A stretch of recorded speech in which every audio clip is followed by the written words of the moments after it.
Shopping is hard, right? But there's a better way. Stitch Fix online personal styling makes it easy. I just give my stylist my size, style, and budget preferences. I order boxes when I want and how I want. No subscription required. And she sends just for me pieces. Plus outfit recommendations and styling tips. I keep what I love and send back the rest. It's so easy. Personal styling for everyone. Get started today at stitchfix.com/Spotify. That's stitchfix.com/Spotify.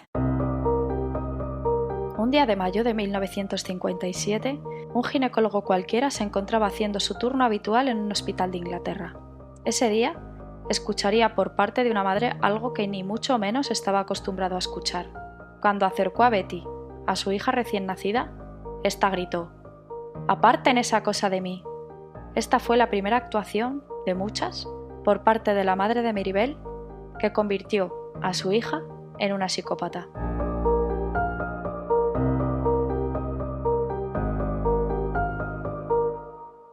Bienvenidos un día más a Criminología en Serie. Mi nombre es Alejandra Lavín y hoy os voy a hablar de la niña asesina.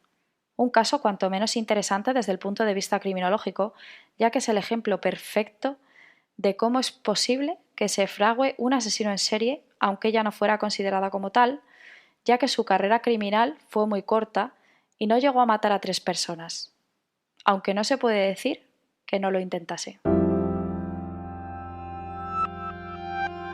Tenía tan solo 11 años cuando fue encarcelada por sus 2 asesinatos. Si bien es cierto que los crímenes de Mirabel, siendo tan solo una niña y tan joven además, no tienen justificación, en este caso, aunque ella fuera la que acabara con la vida de 2 niños inocentes, no es el mayor monstruo ni la única responsable de los asesinatos que hoy nos ocupan. Y en este ratito que vais a pasar conmigo, vais a entender por qué digo esto.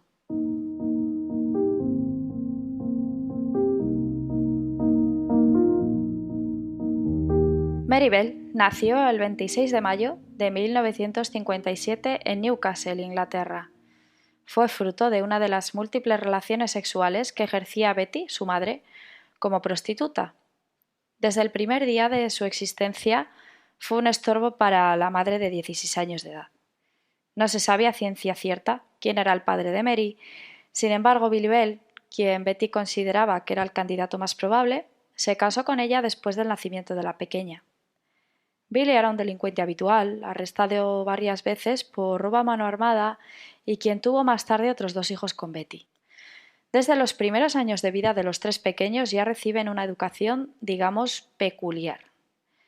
Estaban obligados a llamar tío a su padre para que Betty pudiera seguir cobrando la ayuda del Estado por ser madre soltera, por lo que tenían prohibido hablar con agentes de policía y con personas que tuvieran relación con el gobierno.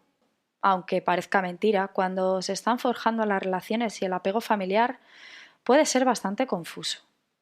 Además, Mary se quedaba muchas veces sola en casa, a cargo de vecinos o familiares, mientras su madre iba a conseguir dinero para droga y alcohol. Su madre fue una adicta desde su adolescencia y en parte por eso también se dedicaba a la prostitución, además de la pobreza por la que pasaba ciertas zonas de Inglaterra después de la guerra.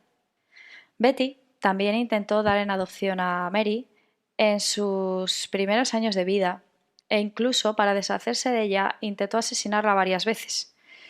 Mary fue intoxicada por narcóticos y de manera consciente por parte de su madre cuando contaba poco menos de 1 año de edad. Por si no fuera poco, en otra ocasión, la hermana de Betty encontró a Mary y a uno de sus hermanos tomando pastillas mezcladas con sus golosinas. Betty, a las preguntas de su hermana, decía que había sido un accidente, que los niños se las habrían robado como si de una travesura se tratase. Pero aunque parezca increíble, pasó de nuevo, y esta vez Mary sí que estuvo a punto de perder la vida. La pequeña se quedó inconsciente, le hicieron un lavado de estómago y llegó a entrar en parada. Es posible que la falta de oxígeno en el cerebro le llegara a producir daños. En un barrio pobre de Inglaterra, sacudido por la posguerra, con una madre adicta y un padre delincuente, no es de extrañar que Mary también sufriera de desnutrición lo cual puede llegar a dejar secuelas psicológicas además de físicas. Asimismo, los narcóticos ingeridos por la pequeña pudieron provocarle comportamientos psicóticos. Sin embargo, como veremos más adelante, Mary muestra un comportamiento más psicópata que psicótico. Pero sigamos con la vida de Mary. Además del maltrato psicológico y físico que sufría, su madre la obligaba a participar en sus actos sexuales desde los 4 años de edad, cobrando más a los hombres por dejar que su hija les realizara felaciones mientras Betty practicaba el bondage con ellos. Este abuso duró hasta los 8 años, pero no terminó ahí, ya que la cosa empeoró cuando Betty vendió la virginidad de Mary a un pederasta. Debido al abuso y a las agresiones sexuales que Mary sufría por parte de los pederastas que pagaban a su madre, porque por desgracia el pederasta con el que Mary perdió la virginidad no fue el único, Mary padecía de enuresis nocturna, que es un trastorno del sueño caracterizado por la micción involuntaria mientras se duerme. Es posible que este hecho se diera por el trauma psicológico, pero también es posible que el trauma físico por tener relaciones con hombres a tan temprana edad le provocaran una incontinencia. Su madre, no contenta con haber provocado este problema en la pequeña, cada vez que Mary mojaba la cama, sacaba el colchón a la calle para ridiculizar a la niña y mostrárselo a todo el mundo. Aquí vamos a hacer un parón en la vida de Mary para explicar este trastorno del sueño, ¿de acuerdo? La enuresis nocturna, asociada al abuso, se muestra como un retroceso en el comportamiento, es decir, cuando se ha abusado de niños menores de 6 años, por ejemplo, vuelven a chuparse el dedo, a llorar o a orinarse en la cama. Es como que volvieran a una fase anterior a su edad. Esta teoría del retroceso en el comportamiento está asociada a las etapas psicosexuales de Freud, ya que para el padre del psicoanálisis, la manera de comportarse de una persona vendrá determinada por el modo en el que haya afrontado su etapa psicosexual anterior. Pues bien, después de esta breve explicación, vamos a volver con la vida de Mary. Comenzó desde bien pequeñita a mostrar comportamientos antisociales y tan solo se relacionaba con una niña 2 años mayor que ella, Norma Bell, quien curiosamente, aunque compartiera apellido con la niña asesina, no tenía ninguna relación de parentesco con ella. Mary maltrataba a sus compañeros de escuela y respondía a las críticas de otros niños con violencia. Era muy agresiva física y verbalmente con otros chiquillos. Sus profesoras declararon que Mary tenía mucha curiosidad por saber qué pasaba cuando se estrangulaba a alguien. De esta malévola curiosidad vino su fascinación por la tortura animal. Mary disfrutaba haciendo daño a seres que ella consideraba inferiores. Hay un hecho en la vida de Mary en el que se ve claramente que no tiene empatía por otros seres. Una vez un compañero de escuela suyo fue atropellado delante de ella. Debió ser una escena horrible, ya que el niño quedó prácticamente destrozado, pero según las declaraciones posteriores, Mary no mostró ninguna emoción ni exteriorizó ningún sentimiento. En este momento, la reacción de Mary se achacó al shock que sufrió. Sin embargo, ahora sabemos que la mente de Mary no era la mente de una niña normal, sino que ya se estaba creando una psicópata.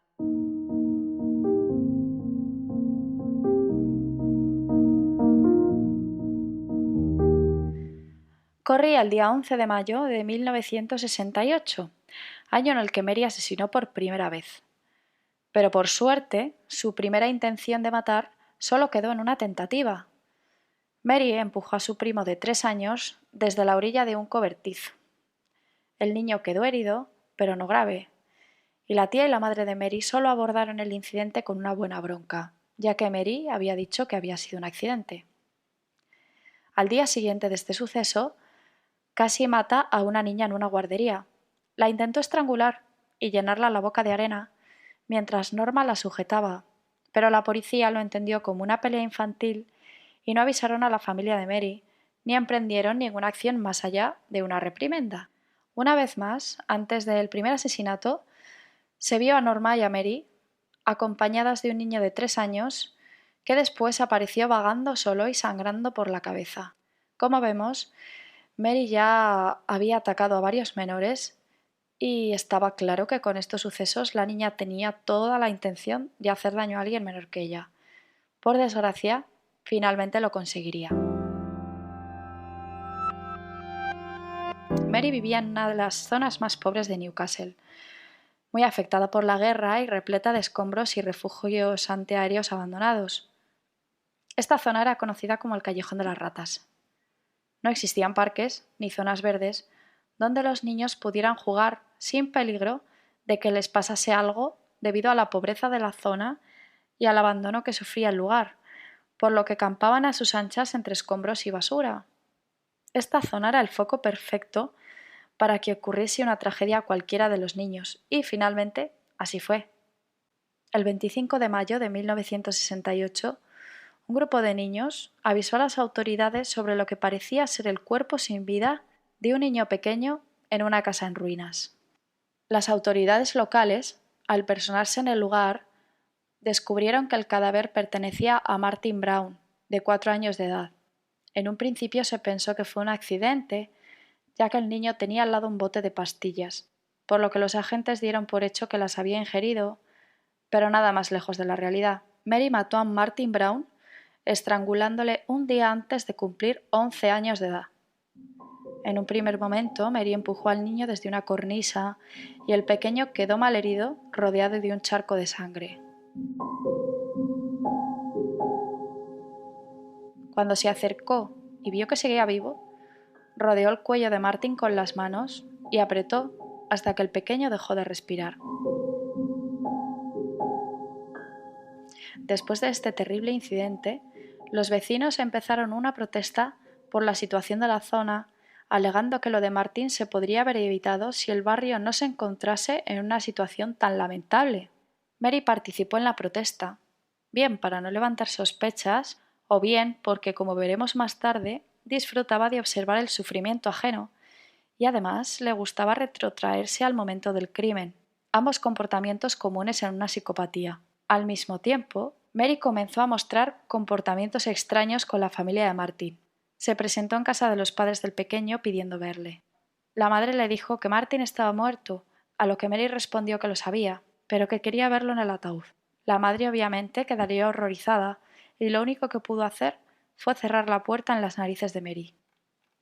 Aunque en principio Mary fuera la única responsable del asesinato de Martin, junto a su amiga Norma Bell, de entonces 13 años de edad, entraron en una guardería y cometieron actos de vandalismo, dejando notas donde se responsabilizaban por el asesinato y amenazaban con volver a matar. La policía no hizo caso a este hecho, alegando que era una broma de mal gusto. La tarde del 31 de julio, la familia de Brian Howe, un pequeño de 3 años, denunció su desaparición. Muchísimas personas de la zona se unieron a la búsqueda.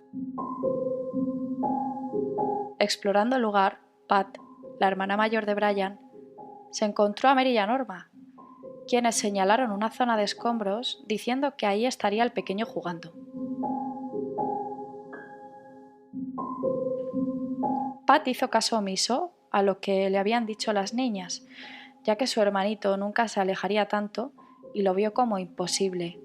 Sin embargo, ahí es donde más tarde aparecería el cuerpo del pequeño sin vida. En este caso, Mary, acompañada de Norma, estranguló a Brian y mutilaron el cadáver post-mortem. Escribieron con un objeto cortante una N en el estómago del niño, pero más tarde formaron una M. Esto se sabe porque las líneas de la letra estaban hechas por diferentes manos. ¿Pudiera ser que la N la escribiera Norma y Mary, en su placer por atribuirse el crimen, terminara de formar una M?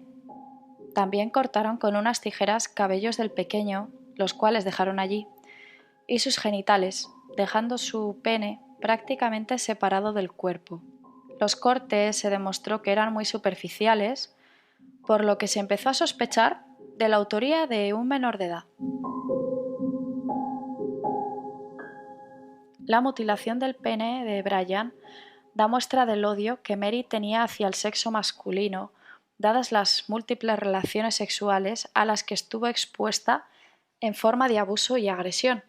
Por otra parte, la letra grabada en el cuerpo del niño, en mi opinión, es una manera de humillarle y de demostrar la superioridad y la dominación sobre éste. Una vez murió Brian Howe, la policía relacionó los crímenes. Podemos comprobar una evolución entre el primer crimen y el segundo. Mary disfrutaría del primer asesinato, pero no fue suficiente para ella la humillación ejercida hacia Martin. Tuvo que mutilar, además de matar a Brian, para sentirse aún más satisfecha con su crimen. Cabe preguntarse por qué Mary repudiaba a los hombres y no odiara a las mujeres, ya que su madre fue la responsable de la horrible infancia de la niña. Es posible que Mary quisiera a su madre e incluso que la tuviera terror, por lo que para ella la manera de desahogar su frustración no era una imagen que representara a su madre. De hecho, Mary nunca perdió la relación con ella.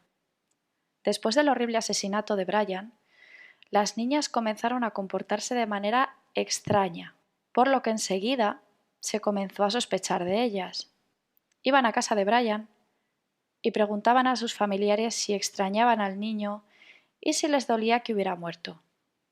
Esto lo hacían con tono de burla y entre miradas cómplices entre ellas. Mary, no contenta con eso, también se jactó en la escuela de haber estrangulado a un niño.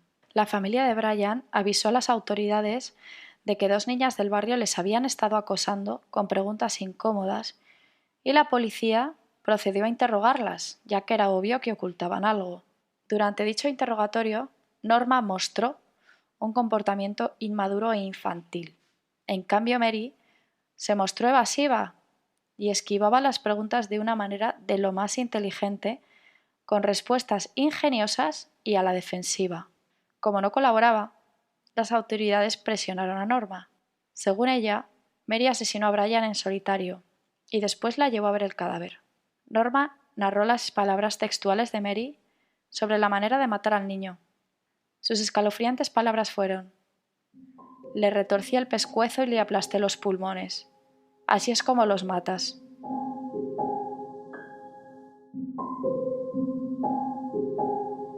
También hizo hincapié en que los labios del pequeño estaban morados una vez muerto y que Mary dijo haberlo disfrutado. Por su parte, Mary, en el interrogatorio, además de culpar a Norma de meterla siempre en problemas, intentó acusar a otro niño de la muerte de Brian. Dijo que le había visto en compañía de un chico mayor que él y que tenía unas tijeras. He aquí el primer error de Mary en el interrogatorio. Nunca se supo, a través de la prensa, ni a través de la policía, obviamente, que se habían encontrado unas tijeras al lado del pequeño. Además, las describió perfectamente. ¿Fue un error? ¿O es que la producía tanto placer regodearse en sus crímenes que no pudo evitar meter la pata? Al no sacar nada en claro y no poder retenerlas, no tuvieron más remedio que dejarlas marchar. Pero la libertad se acabó para las niñas cuando durante el velatorio de Brian, un agente vio a Mary parada delante de la casa familiar con cara de fascinación, riéndose y frotándose las manos mientras la familia velaba al pequeño. En ese momento, gracias a la observación de la gente y convencido de que Mary era culpable, se decidió detener a las jóvenes.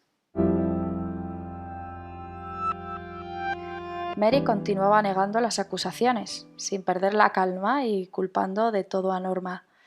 De hecho, firmó una confesión a la que no le faltaba detalle, en la que explicaba que era su amiga la que maltrataba animales, la que planeó los crímenes y les llevó a cabo, y la que la llevó a ver a los niños una vez muertos. Es decir, firmó una declaración con una historia contraria a la realidad, en la que Norma era la asesina y ella la niña observadora e inocente. Dadas las declaraciones y que era obvio que las menores tenían algo que ver en los crímenes y mucho que ocultar, finalmente fueron detenidas. Además, se encontraron fibras del vestido de Mary en los zapatos de Brian. Esta evidencia, sumada a la descripción de las tijeras dada por Mary, y el hecho de que un profesor encontrase entre los trabajos de la niña un dibujo representando a la perfección la escena del primer crimen, dibujo que obviamente entregó a las autoridades, fueron definitivas para encerrar a las menores. Una vez en la comisaría de Newcastle, se pasaron la noche discutiendo, culpándose la una a la otra, como venían haciendo desde su primer interrogatorio. La psiquiatra infantil que evaluó a las niñas describió a Maribel como con una inteligencia superior a la media, fría y manipuladora, manejando las situaciones y entrevistas con una agudeza impropia de su edad. En cambio, Norma se mostraba inmadura, con bajo intelecto, nerviosa, fácilmente manipulable y muy quebradiza. El 5 de diciembre de 1968 comenzó la vista. Mary no mostró remordimiento alguno, empatía o lágrimas, ni le afectó cuando dictaron sentencia y tuvo que ser encerrada. Durante el juicio seguía acusando a Norma y respondía, como ya hemos dicho, con una astucia fuera de lo común para su edad. Por otro lado, Norma, aunque estuviera presente en los crímenes, al menos en uno de ellos, decía ser inocente y culpó a Mary. No dejaba de llorar y decía estar arrepentida. El 17 de diciembre de 1968, Norma fue puesta en libertad, ya que se consideró que Mary, a pesar de ser 2 años menor que su amiga, era la dominante y la figura manipuladora y controladora en las fechorías de las dos jóvenes. Fue declarada inocente por el cargo de homicidio involuntario y condenada a 3 años de libertad condicional por allanamiento de morada y vandalismo. Mary fue condenada por asesinato en segundo grado y absuelta de asesinato en primer grado debido a su falta de responsabilidad a causa de su corta edad. Fue condenada a At Her Majesty's Pleasure, lo cual significa literalmente hasta que su majestad decida, y que viene a ser una sentencia indeterminada hasta su rehabilitación. Las dificultades en el caso de Maribel no finalizaron aquí, ya que ¿dónde debía ser encerrada la joven? Durante el primer año fue encerrada en un hogar de prisión preventiva. Después fue destinada al hogar de detención juvenil Red Bank en Lancashire. En 1972, la madre de Mary, adicta todavía al alcohol y a las drogas, hizo una entrevista con intención de seguir lucrándose a costa de su hija, ya que en ese mismo año varios periodistas aseguraron ver fotos de Mary en ropa interior y en poses explícitas mientras se encontraba en prisión.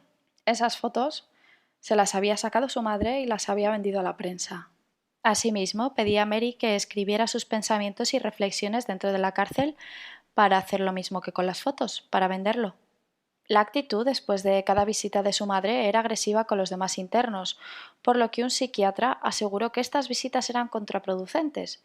Sin embargo, nada se podía hacer, ya que su madre tenía todo el derecho de visitar a su hija.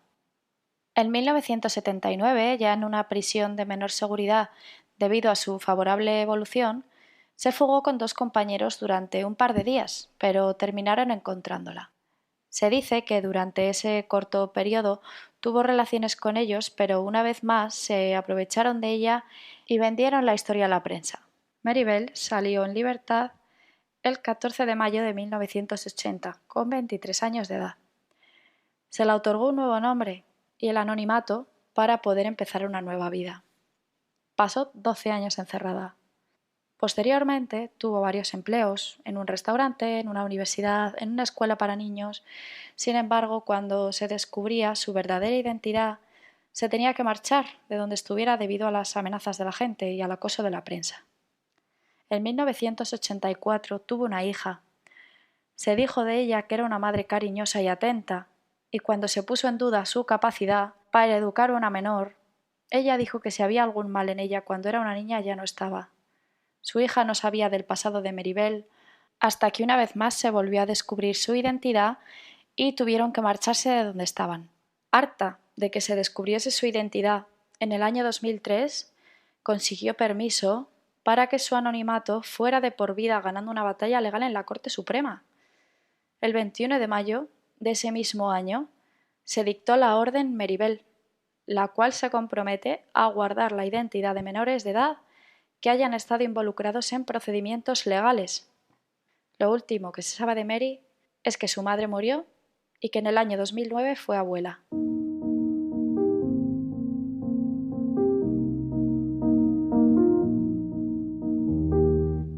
En este tipo de crímenes, de niños asesinos como es el de Maribel, Los asesinatos no responden a un móvil utilitario o racional, sino a motivos de índole personal ligados a los sentimientos como la venganza, la rabia, la frustración, la desesperación, el odio. Es el mismo motivo por el que normalmente los asesinos en serie torturan animales en las primeras fases de su comportamiento antisocial. Al hilo de esto, en más de 2/3 de los casos, los niños asesinos matan a niños menores que ellos. En esas edades un niño todavía no tiene desarrolladas las capacidades cognitivas asociadas a las consecuencias y al coste-beneficio de los actos. Se sabe que la mayoría de los asesinos tienen una menor activación de la corteza prefrontal, que es la que controla el comportamiento arriesgado e impulsivo, y tienen una sobreactivación de la amígdala, que se ocupa de las reacciones instintivas y el comportamiento agresivo. Pues bien, si buscáramos una explicación en el cerebro de Mary, podríamos suponer que su cerebro pudo sufrir cambios durante su maduración a causa de los maltratos físicos y psicológicos que sufrió.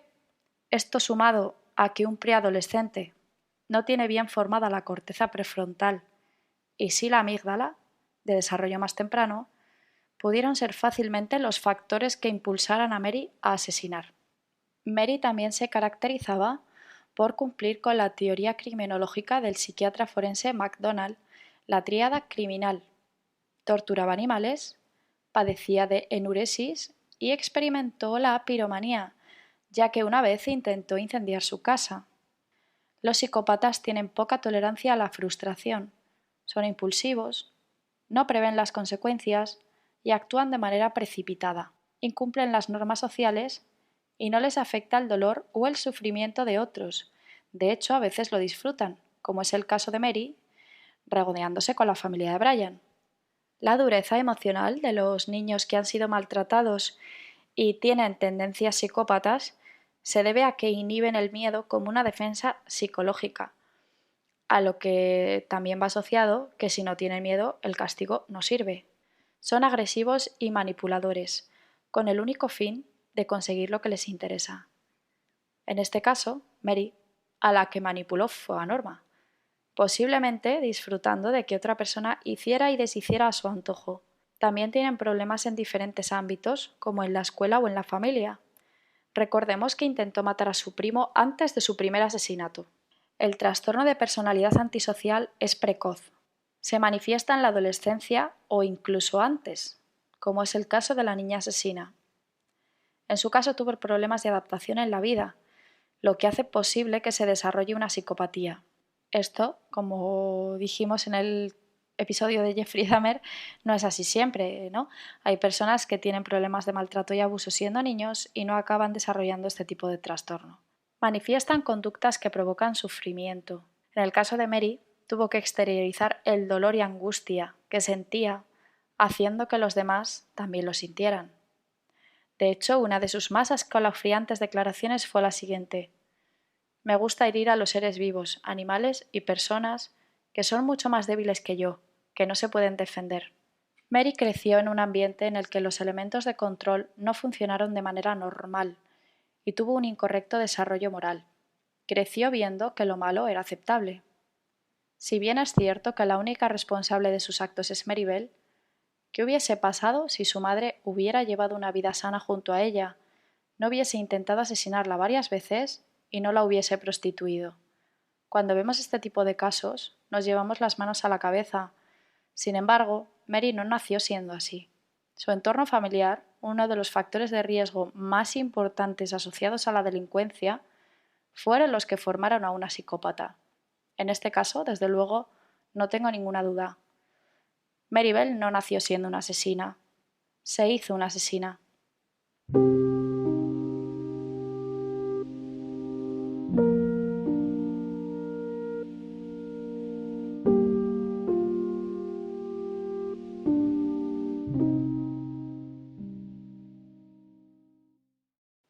Y esta es la historia de Maribel, víctima y verdugo, con cara de ángel, pero con los ojos vacíos de sentimiento, que hubiera sido una niña inglesa más si no hubiera tenido una infancia tan terrible y que sus asesinatos la llevaron a ganarse el apodo de la niña asesina. Muchas gracias por escuchar este tercer episodio de Criminología en Serie. Espero que os haya gustado, que hayáis aprendido un poquito más y espero también vuestros comentarios sobre el podcast en Twitter en @crimienserie. A lo largo de la semana subiré curiosidades y fotografías sobre el caso de Mary Bell, la niña asesina. Mi nombre es Alejandra Lavín, esto es Criminología en Serie y os espero la semana que viene.